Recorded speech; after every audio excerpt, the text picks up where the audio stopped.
Le mot transparence est extrêmement important dans une élection.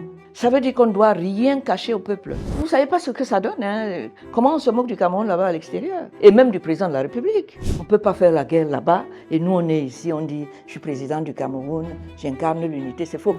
Un candidat a le droit, en tant que citoyen simple, de dire qu'il a gagné. Tout se règle à la justice. Au dernier moment, c'est nous qui arrêtons, c'est la justice qui a le dernier mot.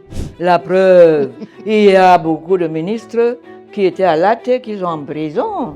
Alors l'article 113 est là pour montrer la toute-puissance du citoyen le jour où il exerce ce pouvoir de nommer le président de la République. Hey, pardon, votez notre président, pardon, il a travaillé, pardon, voilà son bilan. Rien. Nous sommes bêtes, c'est vrai, mais pas autant. Pas autant. Comment il peut recruter des bulldogs? Lui-même disparaît. Il envoie les bulldogs pour nous chasser. Ce n'est pas la première fois qu'il est candidat. Ce n'est pas la deuxième, ce n'est pas la troisième, quatrième, cinquième, sixième, même septième. On n'a jamais été dans un pays où on légalise la fraude, ni aux examens, ni aux élections.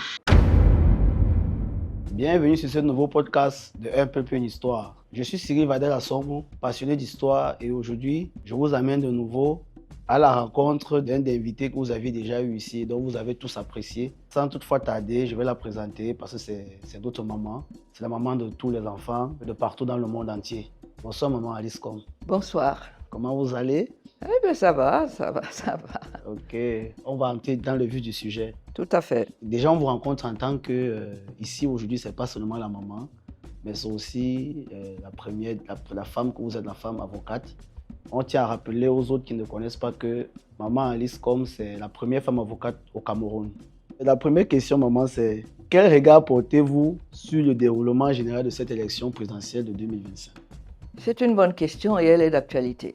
D'habitude, quand on sort d'une élection comme celle-là, les gens s'attendent à ce que vous leur disiez que tout était calme, que tout était transparent et qu'il n'y a pas eu d'incident majeur qui pouvait atteindre la sincérité du vote. D'abord parce que moi, personnellement, j'ai voté en Comondo, qui est le quartier dans lequel j'ai vécu tout enfant. C'est là-bas que j'ai fait mes premiers pas scolaires. Et donc, mes bureaux de vote, c'est toujours là-bas. J'y suis allée aux environs de 11h30. J'ai trouvé que tout était effectivement calme. Les gens discutaient gentiment devant l'école où j'ai voté. La seule petite mauvaise note qui pouvait faire plisser quelques fronts, c'était le nombre impressionnant de flaques d'eau boueuse qu'il y avait au sol. Parce que quand vous arriviez à cet endroit-là, vous étiez quand même obligé de descendre de votre voiture, de faire quelques pas avant d'arriver à votre bureau de vote, que j'ai pris la peine de faire identifier avant. Donc la seule chose, c'était ces flaques d'eau partout,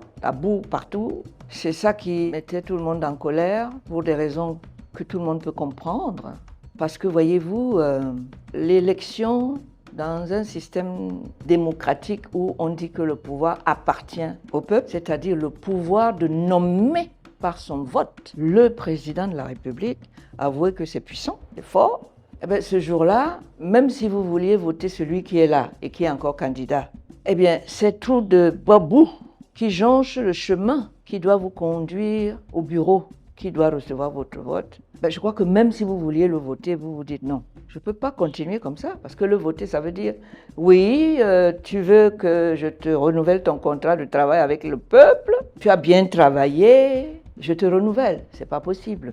Quand vous marchez dans la boue pour aller signer le décret, voter pour le nommer encore, vous vous dites, s'il est candidat, je ne peux pas voter pour un homme comme ça.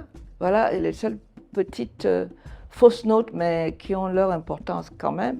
D'autant plus que le président Biya, ce n'est pas la première fois qu'il est candidat. Ce n'est pas la deuxième, ce n'est pas la troisième, quatrième, cinquième, sixième, même septième. On ne peut pas comprendre ça et on se dit, mais il nous veut qu'on vote pour que la prochaine fois, on trouve un fleuve de boue pour aller voter. On se pose beaucoup de questions qui sont pertinentes. Parce que ce jour-là, c'est le peuple, mais c'est madame et monsieur, tout le monde, qui va nommer le président de la République à qui nous avons tout le temps déroulé le tapis rouge. Veillez à ce qu'il ait les meilleures voitures, les plus belles cylindrées. Comment lui, une fois qu'on l'a mis là, pour aller le voter, on doit apprendre à nager dans la boue. On ne peut pas s'empêcher de se poser ces questions-là. Parce que son premier ministre d'avant, qui s'appelait M. Achoudachi, a dit que politique Nandjangi, Moi, j'ai le pouvoir souverain du peuple. Je nomme les présidents, les députés, je nomme, pas mon vote. Ok, maman. Voilà. On observe une forte tendance en faveur du candidat Issa Chiroma, d'après ce qui est publié sur les réseaux d'ici et de là. Pensez-vous que ce résultat traduit réellement la volonté populaire, la volonté du peuple? Oui, bien sûr. Moi-même, j'ai voté pour la même personne et pour les mêmes raisons. Je suis du peuple, moi je ne suis pas du pouvoir exécutif ou législatif. Je suis du peuple, c'est-à-dire madame tout le monde, citoyen lambda, qui doit se lever le matin et aller à son pet travail, patrie. Quand vous avez un tel scénario sous vos pieds, le jour où vous allez justement nommer le président de la République et quand vous pataugez dans la boue, honnêtement, vous vous dites, mais on se moque du peuple camerounais. Mais de qui se fout-on? Et qui se moque? La personne qu'on a nommée là avant n'a même pas pris la peine de racler pour que quand même, quand on va élire, c'est-à-dire nommer par notre vote le prochain président de la République, qu'on puisse se dire, mais il a quand même travaillé, il n'y a pas les marques de... Non, ils sont là, ils vous regardent, têtus, arrogants. Comment voulez-vous qu'un homme normal, qui réfléchit normalement, puisse avoir envie de renouveler un tel mandat? Moi, c'est la question que je me suis posée. Et j'ai répondu en disant, je ne peux pas décemment trahir le peuple en allant voter pour cette personne. Donc, j'ai voté pour Issa Chiroma. Donc, maman, à vous entendre, c'est déjà le jour de l'élection. On devrait quand même... On ne respecte pas le Camerounais, on ne respecte pas le citoyen qui va nommer le président de la République, que nous, on est obligé de respecter, de dérouler le tapis rouge, arranger tout, quand lui il passe quand même. Il y a un minimum pour qu'au moins ce jour-là, qu'on nous trompe un peu en disant « Hey, pardon, votez notre président, pardon, il a travaillé, pardon, voilà son bilan. » Rien. Mais maman, certains vous diront, par exemple, comme dans la ville de Douala, qu'ils ont engagé des travaux, ça se voit un peu de partout. Je ne parle pas d'engager les travaux, je parle des travaux qui sont accomplis, qui ont atteint leur objectif. Et puis n'oubliez pas qu'on a affaire au président de la République depuis 43 ans. Donc ce n'est pas maintenant qu'il va me dire qu'il va aller faire la route pour que je puisse voter le jour du vote. Voyons, il ne faut pas prendre les Camerounais pour plus bêtes qu'ils ne le sont. Nous sommes bêtes, c'est vrai, mais pas autant. Pas autant. Lui, le président de la République, qui a demandé encore un renouvellement, les autres n'ont même pas demandé un renouvellement. C'est la première fois. Donc je ne peux même pas beaucoup les juger. Mais quand j'ai un dossier de un des candidats que j'ai vécu pendant 43 ans, excusez-moi, j'ai des éléments pour le juger. Et quand je le juge, ce n'est pas comme opposant. C'est comme quelqu'un à qui j'ai donné mandat. C'est mon mandataire. Je ne peux pas être opposant à mon mandataire, puisque c'est moi qui l'ai choisi pour qu'il aille me servir. Et c'est moi qui le paye tous les jours. Tous les mois, c'est nous qui payons le président de la République. Donc, je ne peux pas parler d'opposant. C'est une façon de dire aux gens, vous taisez-vous. Nous, on est derrière le président, donc on a droit à tout. C'est faux. Tous les Camerounais ont droit à tout dans leur pays, tout le temps. Ok, Voilà. maman, on va directement passer à la question suivante. Vous avez récemment rappelé l'importance de l'article 113 du Code électoral.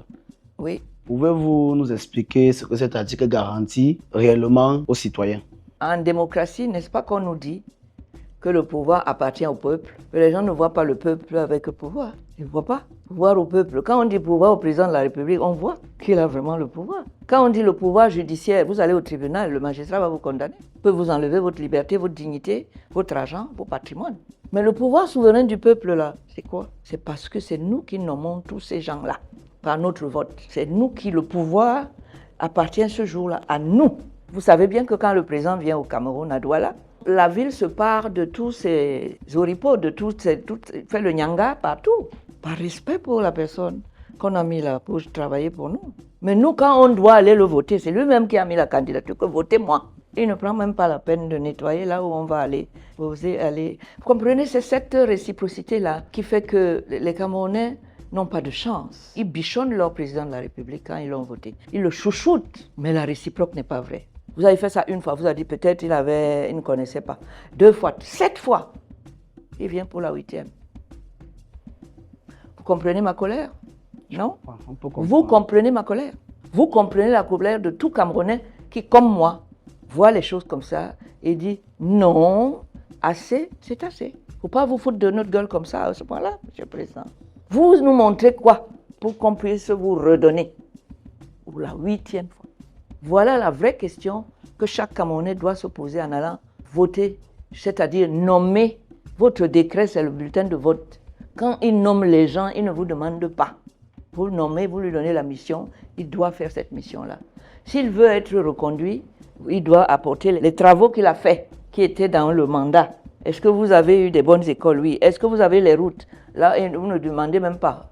Elles sont là, devant vous, moqueuses, pleines de boue. Vous ne pouvez pas prendre votre petit-fils tous les matins, aller, vous n'avez pas de benzikin, vous n'avez pas de voiture, vous n'avez rien, mais vous avez quand même vos pieds. Vous pouvez prendre votre petit-fils, vous marchez doucement, doucement, vous l'accompagnez là à la maternelle. Ça même, on ne peut plus. On ne peut plus.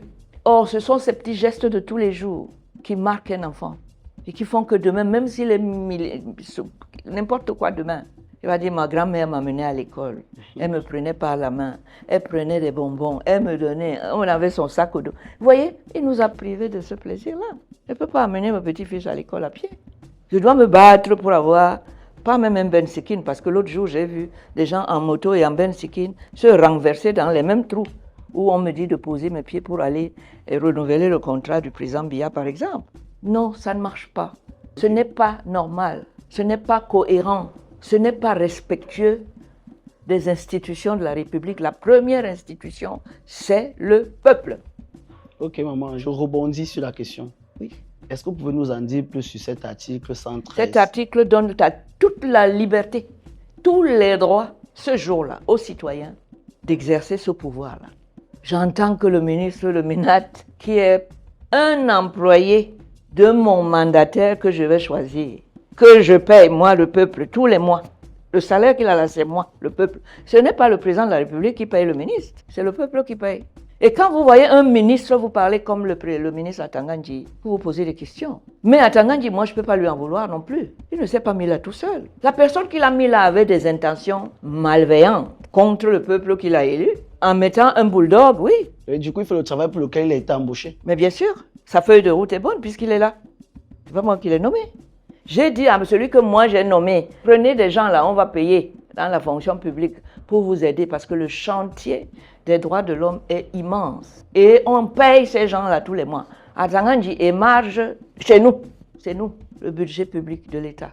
Comment Biya peut-il laisser un de ses ministres, quel qu'il soit, nous parler comme lui-même ne peut pas oser nous parler en direct? Parce que lui, il sait que c'est nous qui l'avons mis là, qu'il a dépensé beaucoup d'argent pour nous séduire, pour qu'on le mette là. Comment il peut recruter des bulldogs? Lui-même disparaît. Il envoie les bulldogs pour nous chasser. Vous trouvez ça normal, vous? Dans aucun pays du monde, ça ne fait aucun. Malgré la toute puissance de Trump ou de quelques présidents là, jamais il ne peut pas faire ça au peuple américain. Il sait que c'est le peuple qui l'a mis là. Et qu'il va peut-être revenir 3 fois pour demander encore.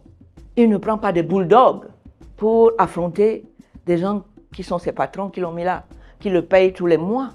Vous ne vous trouvez pas que si vous laissez que le Cameroun marche sur la tête, il va mourir? Parce que la tête, ce n'est pas fait pour toucher le sol et marcher. Ce sont les pieds et les jambes qui sont là pour ça. Pourquoi vous renversez? Pour montrer que c'est vous le Nomgui? C'est vous Dieu? Parce que vous savez que vous avez verrouillé votre système, vous avez vu les moulinex à droite, à gauche, et puis vous voulez écraser la personne qui doit faire de vous le Nomgui. Ça ne se fait pas.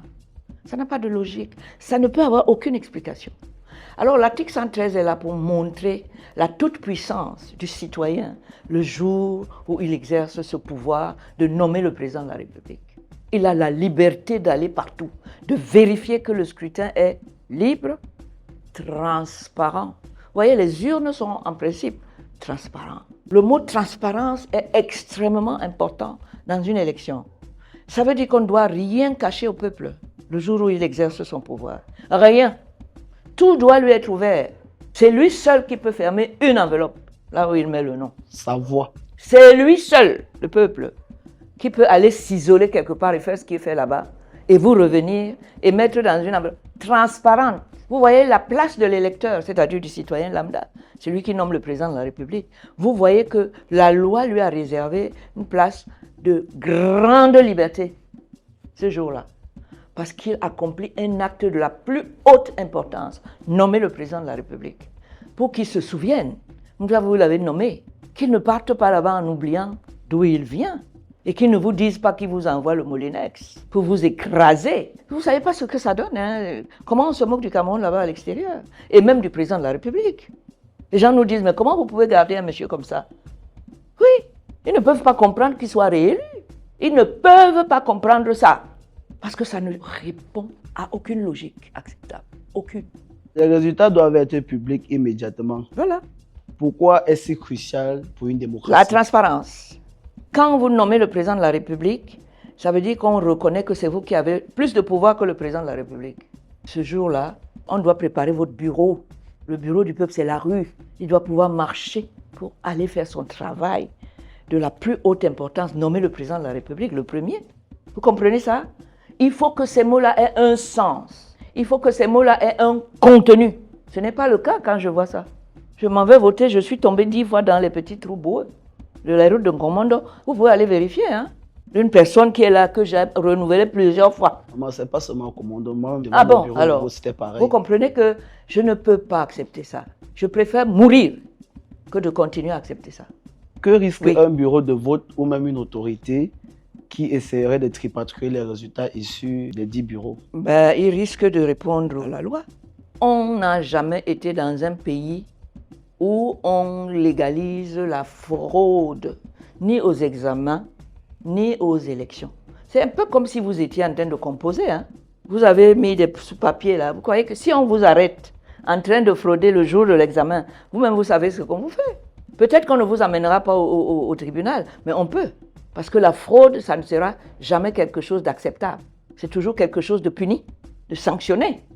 Ça ne doit pas exister. Donc, dans d'autres pays, il y a des échauffourées. L'élection ne sera ni libre, ni transparente, ni crédible. Attention, parce que c'est à partir de ce jour-là que nos amis, les partenaires étrangers, les bailleurs de fonds, ils voient comment le peuple camerounais exerce ce pouvoir, quel est le contexte, et c'est comme ça qu'on peut créer un climat de confiance pour que demain on sache qu'on est en face de la personne que nous avons effectivement nommée à ce poste et que maintenant on a créé la confiance pour les investisseurs. Et les investisseurs, c'est quoi? C'est les combattants contre le chômage de nos enfants. S'ils sont là, on sait que bon, nous-mêmes, on va trouver du travail, nos enfants vont aller à l'école, quand ils vont sortir de l'école, ils vont trouver du travail, et ainsi de suite. Mais quand vous avez un comportement comme ça, vous n'attirez personne. On vous prend comme vous êtes des voyous. Et personne n'a envie d'aller mettre ses billes dans un état voyou. Les conséquences sont graves. Hein? Parce que vous allez continuer à loger votre président au palais, et lui, il va vous laisser dans les mares d'eau boueuses pendant 7 ans. Et surtout qu'après, vous ne le revoyez plus. Donc, si ce jour-là, vous avez accepté ça, signez-vous et dites, oh Dieu, parce que ça ne peut pas marcher. Donc, vous êtes en train de préparer votre enfer avec lui. Il va vous faire sentir ça dur. Voilà. Donc, lui, il aura toujours tout. Parce que tout notre argent est dans le budget de l'État, c'est lui qui contrôle ça. Il met des gens qui contrôlent. Quand ça passe par là, il dit, prenez et prends. Tu verras quoi. Donc c'est une équation mathématique. Si tout le monde laisse cette fraude-là passer, les prochains 7 ans, ce sera des 7 ans de fraude. L'enfer, tout est faux. Si vous aimez le faux, mais moi je ne vis pas avec le faux. Je n'ai jamais triché à un examen quand j'étais à l'école. Je n'ai jamais fréquenté des camarades qui fraudent. Les examens. hein? Jamais. C'est pas maintenant que je vais commencer à marcher avec des gens qui fraudent au l'examen présidentiel. Que je suis fou. Jamais. Au moment, si je comprends bien, si jamais c'est la Nouvelle République, ces gens doivent être poursuivis. Moi, je peux comprendre qu'un nouveau président qui vient, puisque malgré la fraude, il a été élu, qu'il leur montre que ces habitudes-là, il faut qu'il les laisse au vestiaire, que c'est la dernière fois, et que nous serons un état de droit. C'est-à-dire un état de droit qui sanctionne ceux qui violent les lois de la République. Mais maman, là, c'est maman qui parle. C'est la mère qui parle là. C'est tout. Parce qu'en fait, l'État doit les punir. Mais la maman dit qu'on les laisse dans les vestiaires. L'État doit... Mais oui, parce qu'il y aura un nouveau président. S'il y a un nouveau président, mettez-vous à sa place. Il ne va pas commencer à venir. Non. Les dossiers sont là. Mais il peut aussi, parce qu'il en a le pouvoir, dire que bon, moi j'amnistie tout ça. Mais à partir de maintenant... Voici la ligne à suivre. Voici la ligne. Sous mon règne. Voilà. Vous tournez cette page de fraude, de malhonnêteté, de détournement de deniers publics, de non-respect de la chose publique, parce qu'avec moi, je serai comme Rawlings.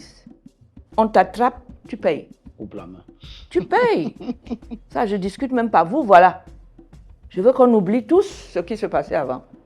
Je suis là maintenant pour que les choses se passent normalement, comme dans un pays normal, qui a des gens normaux qui veulent se développer et non pas se suicider dans les dédales de la corruption, et de la violation flagrante des principes de l'état de droit. Sinon, ce n'était pas la peine de me lire. Ok, maman. Dans un contexte où certains redoutent des tensions post-électorales, parce qu'il faut dire dehors, c'est un peu chaud. Ils ont raison. Comment le droit peut-il servir de rempart contre la manipulation ou la peur? Le droit n'est pas là pour servir à ce moment-là. Les magistrats qui sont là sont des magistrats qui ont été mis par le président de la République. Leur carrière, c'est lui qui a géré ça. Donc toi, tu arrives, c'est pas par là que tu vas commencer. C'est pour ça que c'est très grave quand ils fraudent comme ça. Et les autres n'en disent rien. Oui, c'est très grave. Parce que toi, tu viens d'arriver. Les Camerounais ont dit on ne veut plus de cette façon de faire. Toi, tu arrives. Tu ne vas pas commencer par... Non, il faut commencer par regarder, faire un état des lieux et à ce moment-là, proposer à ceux qui t'ont envoyé là, tu leur dis voilà ce que j'ai trouvé. C'est grave ici, les trous, il y en a là, il y en a aussi là et là-bas. La caisse est vide. Voilà. Mais nous n'allons pas nous décourager. L'argent, c'est nous qui le faisons, ce n'est pas l'argent qui nous fait. Donc, je vous demande, s'il vous plaît, de vous mettre au travail avec moi. Accompagnez-moi. Voilà ce que je propose, voilà comment je pense faire ça. Comme dans tous les pays démocratiques qui sont liés avec nous par les conventions internationales, la loi internationale qu'on a en commun. Voilà ce que je vais faire. Voilà comment je vais le faire. Je ne peux pas le faire sans vous. Et je pense que c'est même pour ça que vous m'avez envoyé ici. Pour que je nettoie et qu'on reparte ensemble sur de nouvelles bases. Les bases de la propriété, de la probité, les bases d'un état de droit, les valeurs de l'état de droit, les valeurs de paix, travail, patrie. C'est-à-dire on se met tous au travail. Et moi, je crée les conditions pour que les investisseurs nationaux et internationaux puissent créer du job pour vous, pour vos enfants, pour que chacun puisse sortir le matin gaillardement, aller rapporter son pain quotidien à la maison pour lui et pour toute sa famille. Maman, je vais profiter pour rebondir sur cette... Vous avez cité la devise du Cameroun. Oui. Paix, travail, patrie. Est-ce que ce ne serait pas mieux qu'on dise justice, travail, patrie? Parce que c'est souvent cette paix qui semble... Parce que les autres disent que le président actuel a ramené la paix, il y a la paix au Cameroun. Il n'y a aucune paix puisque le Nozo est là. Qui raconte des histoires? Voilà. Pourquoi? Vous voulez dire que le Cameroun oriental et occidental où il y a la guerre depuis... qu'on a même, je ne sais même pas pourquoi il y a la guerre. Ils disent que c'est lui qui a ramené la paix et l'unité. Il a ramené la guerre du Nozo. Elle n'était pas là. Quand il y a la guerre du Nozo, moi je me sens en guerre. Je suis solidaire de ces gens-là. Parce que nous sommes des compatriotes, nous occupons le même triangle national. Comment moi je peux dire qu'on est en paix alors que mes frères de là-bas sont en guerre depuis, tout le monde le sait. Je dois dire que non, je suis aveugle, je ne vois pas y aller la paix. Non. Du coup, maman... Il faut arrêter cette guerre. Elle n'aurait jamais dû avoir lieu. Jamais. Un homme de paix ne commence pas par envoyer les fusils que nous, on paye pour notre sécurité, là-bas pour tuer nos compatriotes de l'Ouest. Ça ne se fait pas. Ça dure 9 ans. Ça dure depuis 9 ans. Pourquoi? Il y a Anguille sous roche. Et après, je vais ordonner une enquête. Je vais refaire la paix si je suis élu. Et c'est ce que je vais conseiller à Issa. Il faut arrêter cette guerre tout de suite. Trouve les mécanismes, j'espère que tu as réfléchi là-dessus. Convoque rapidement les ambazoniens, enfin je ne sais pas comment on fait, mais tout de suite pose un acte fort qui nous montre que les Camerounais de là-bas, ambazoniens ou pas, sont des Camerounais comme nous. On ne peut pas faire la guerre là-bas et nous on est ici, on dit je suis président du Cameroun, j'incarne l'unité, c'est faux. Et moi je ne vis pas dans le faux. Donc vous me rejoignez en disant on peut enlever le mot paix on remplace ce mot de paix par justice, travail, patrie. Pourquoi on le remplace? Est-ce que justice il y a? Ben, je dis pourquoi on l'enlève? Parce que vous dites qu'il n'y a pas la paix. Mais est-ce qu'il y a la justice? Non plus. Parce qu'après, maman... Même le travail, là, il y a beaucoup de chômage. Maman, parce que... Bon. Non, parce qu'après... La paix est importante. Parce que les mots de la devise, en fait, doivent motiver aussi les citoyens à pouvoir, à chaque moment de leur vie, se rappeler. Parce que s'il n'y a pas le mot justice, là, c'est ça qui facilite la corruption et tout. Mais s'il y a la paix, on peut travailler ensemble pour qu'on ait des institutions fortes comme la justice. Moi, je travaille dans la justice depuis 56 ans en qualité d'avocat. Je vois bien qu'avant, la justice fonctionnait très bien. Après, aujourd'hui, ça ne fonctionne pas parce qu'elle a été détériorée par le pouvoir politique qui est entré là-dedans et qui a commencé à faire n'importe comment. Ça veut dire qu'on est capable, on a déjà eu la paix, d'ailleurs, on a eu la justice aussi. Sinon, je ne serais pas resté 56 ans à la justice comme avocat. Vous voyez que j'exerce mon travail en toute liberté. Il paraît que les gens demandent là-bas au quartier pourquoi on ne m'arrête pas. Mais parce que le ministre de la Justice est mon promotionnaire, on a fait les facs ensemble. Il sait que ce que je dis est conforme à la loi. Donc, vous allez lui faire comment pour qu'il vienne m'arrêter alors qu'il sait que je sais. On sait. On a appris la même chose à l'école. Et c'est ce que moi je prône. Les gens on demande ça, pourquoi on n'arrête pas? Mais c'est pour ça. Parce que le ministre d'État, ministre de la Justice, garde des Sceaux, qui est dans un ministère qui n'a rien à voir avec le Minat, ou quand j'entends à Tangandji bavarder n'importe comment, tout se règle à la justice. Au dernier moment, c'est nous qui arrêtons à Tangandji. C'est nous qui arrêtons, c'est la justice qui est le dernier mot. La preuve, il y a beaucoup de ministres qui étaient à la tête, qui sont en prison. Je pense qu'on se souvient de Mebengo, par exemple, il n'était pas. Le dernier mot appartient à qui? Pas au Minat. À la justice. À la justice. Je les attends là-bas. Y a-t-il des mesures concrètes qui peuvent être prises pour garantir la transparence lors des prochaines Oui, bien élections? sûr, les mesures. Il faut surtout, ce qui manque, les mesures sont là. Dans tous les pays du monde, on fait les élections. Les modèles qui sont les nôtres, la France, l'Europe, on voit comment ça se passe. Mais parce qu'on sait que si ça se passe comme ça, les choses seront normales, et que la normalité n'est pas à notre avantage, eh bien, on va biaiser. On va mettre des boulons ici, des boulons là, on verrouille ici. Pour que la vérité, si elle n'est pas conforme, si elle ne profite pas au président de la République, qu'elle puisse être détournée vers lui. Voilà de quoi il s'agit. Ok, maman, quel message souhaitez-vous adresser aux Camerounais, à la classe politique et aux institutions électorales à l'issue de ce scrutin?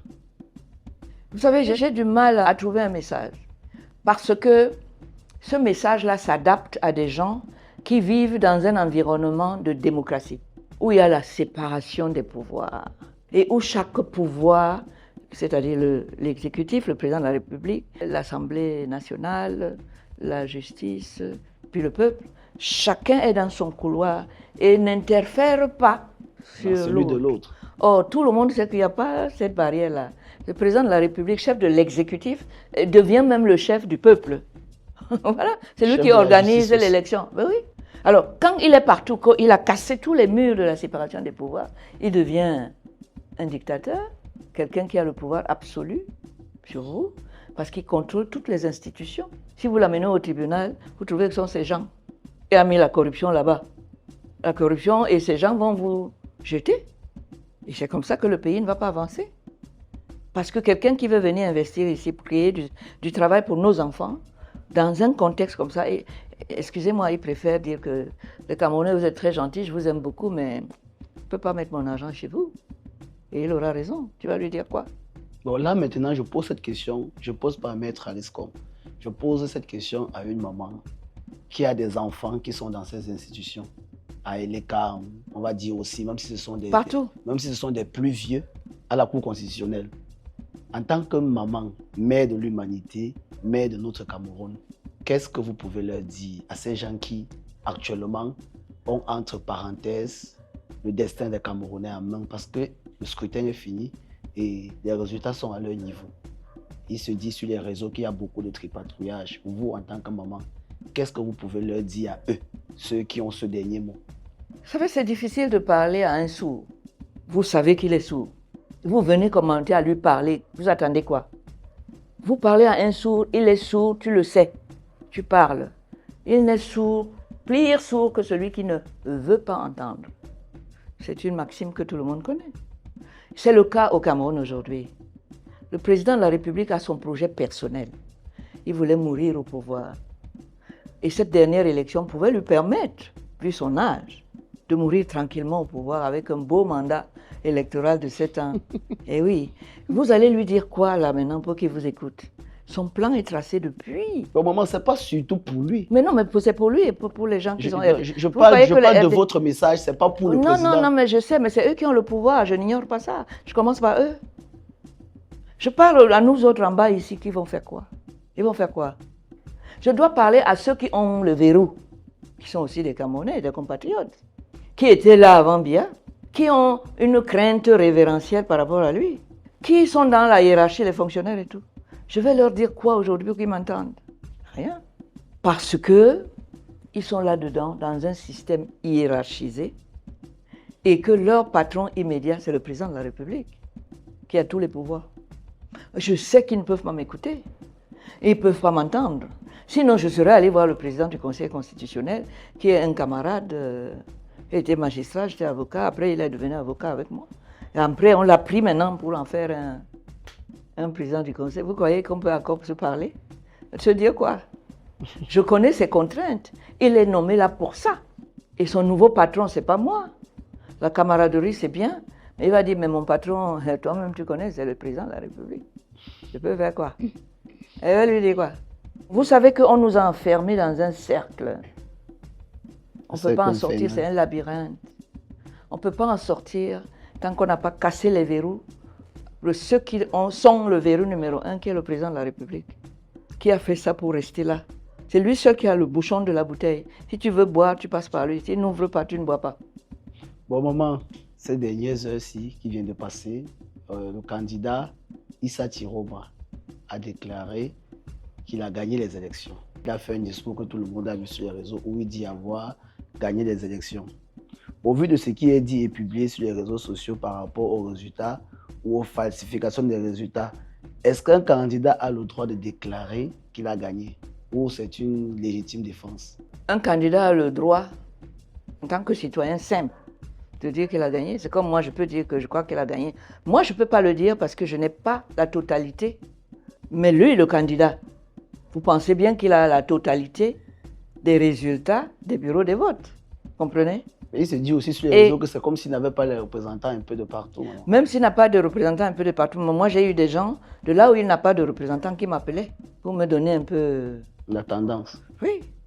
Et ce n'est pas normal que le président de la République soit en même temps arbitre. C'est ça qui n'est pas normal. C'est pas le reste. S'il n'était pas à l'arbitre, la FIFA, FECAFOOT, et l'équipe Ramassage, oui. S'il n'était pas ça, il n'y aurait pas de problème. Malheureusement, il est ça. Et il a déposé sa candidature. Et cette candidature est très importante pour lui. Vous voulez que j'attende quoi de lui et des gens qu'il a sous ses ordres? Et c'est lui qui organise le scrutin, de bout en bout. Donc là, nous dirons alors que ce candidat ou le candidat Issa Tiroma est dans la légitime défense. Mais il n'est même pas dans, il est dans la normalité. Il a intérêt. Il a dû s'organiser pour que tous les bureaux de vote lui envoient par téléphone, je ne sais pas trop quoi, immédiatement, photographie même, puisqu'on a accès, on doit y aller, on peut y être jusqu'à la fermeture. On peut filmer. Oui, on peut tout. Donc il peut avoir, lui, organisé cette journée-là pour être minute by minute informé sur toute l'étendue du territoire. À partir de ce moment-là, il a de bonnes raisons, connaissant les personnes en face, ce qu'ils ont préparé contre lui. Vous-même, vous entendez le MENAT menacer Issa Tiroma. C'est inadmissible. C'est grave, le MENAT. Vous ne l'avez pas entendu? Menacer un candidat à la présidence? Il y a eu plusieurs menaces. Voilà. Alors, quand on est dans un contexte comme celui-là, ils ont la légitimité, ils ont le droit de se défendre et de défendre la démocratie. C'est eux qui défendent la démocratie. On ne peut pas reprocher à quelqu'un de défendre le pouvoir du peuple par le peuple le jour où il exerce son pouvoir. Qui va te dire quoi? Moi-même, je défends la démocratie matin, midi, soir. Okay. Je n'ai jamais été un crime. Ok, maman, pour conclure, si vous avez un message. C'est pour le président de la République. Monsieur le Président, montrez-nous que nous qui vous avons voté pendant 7 mandats, nous avons eu raison de croire en vos valeurs. Vous n'avez pas les anti-valeurs de fraudeurs. Au moment où peut-être on va se quitter, montrez que nous n'avons pas eu tort de vous faire confiance quand on vous a mis à ce poste-là. Pour qu'on se fasse des adieux dignes de la longévité que vous avez passée au pouvoir avec nous. Et théoriquement grâce à nous. Ayez ce geste, sortez par la grande porte. Si les résultats ne vous sont pas favorables, vous allez sauver la paix. Okay. Vous allez sauver le futur et l'avenir du Cameroun. Vous voyez, ça vaut la peine. Faites-le. Ok, maman. Et pour le candidat, pour votre candidat, pour votre dauphin? Pour mon candidat, il est serein. Hein? Lui, c'est quelqu'un qui est toujours à 37 degrés. Il n'est pas nomgui, il n'est pas grand, non. Il est le même. Et il a un sens aigu des responsabilités. Ça, je sais ça de lui. Et je sais qu'il sera accessible. C'est-à-dire que quand j'irai à Bali, je dis, hey, les gars, je m'en vais voir le président là. Vous voulez que je lui dise quoi? J'irai, je le verrai, je lui dirai, on discutera et si j'ai raison, il va réagir. Ça, je peux vous le garantir. Vous étiez sur un peu plus une histoire avec Maître Alice comme notre maman nationale. Et comme d'habitude, sur notre chaîne, nous partons à la recherche de l'information. Nous écrivons l'histoire ensemble. Si vous avez aimé le contenu, partagez, likez comme ma maman dit souvent, abonnez-vous et recommandez aux autres, partagez. Merci beaucoup, maman. C'est moi qui vous remercie et continuez, je vous encourage. Ce que vous faites là est très important pour justement la démocratie et la paix. Et quand ce sont les jeunes qui portent ça, j'ai foi en l'avenir. Et on se dit à bientôt. À bientôt. On attend les derniers résultats officiels. Oui. On attend ce que le président de la Cour constitutionnelle va nous lire. Va nous dire. Nous voici.